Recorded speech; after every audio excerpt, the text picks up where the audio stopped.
রত্নাস কিচেনে সকলকে স্বাগত। আজকে বানাবো বাটা ভাপা। তার জন্য আমি কি নিয়েছি এখানে কাঁচা লঙ্কা সর্ষে পেস্ট, এটা করে নিয়েছি। আর নিয়েছি নুন আর হলুদ আন্দাজ মতো, আর নিয়েছি কাঁচা লঙ্কা। বেশি কিছু ইনগ্রিডিয়েন্টস লাগে না, আর এটা রান্না করা খুব সহজ। আমি কড়াইতে তেল দিয়ে দিয়েছি, এটা সর্ষের তেলেই করতে হবে।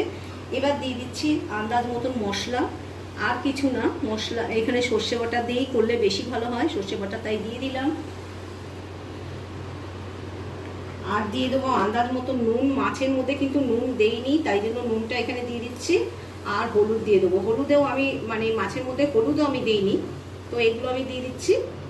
দিয়ে একটু মশলাটাকে একটুখানি মিশিয়ে নেবো।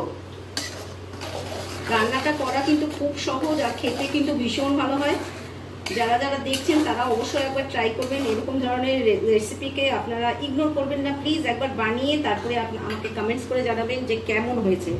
এবার দিয়ে দেবো মাছগুলোকে ছেড়ে।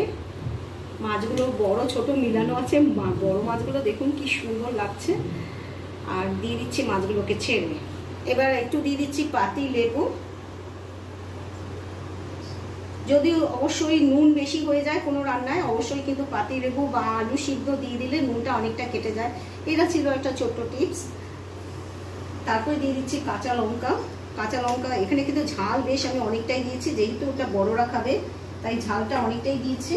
আর এবার দিয়ে দেবো সামান্য একটু জল। ব্যাস, রান্নাটা করা কিন্তু খুব ইজি।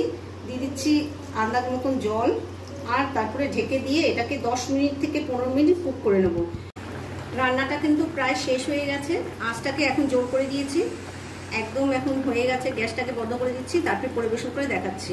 কেমন লাগলো এই মাছের রেসিপি? যদি ভালো লেগে থাকে অবশ্যই একবার ট্রাই করবেন, আর ভালো লাগলে লাইক করবেন, শেয়ার করে দেবেন বেশি বেশি করে। আর যারা সাবস্ক্রাইব করছেন না তারা সাবস্ক্রাইব করবেন, পাশে থাকবেন। বাই।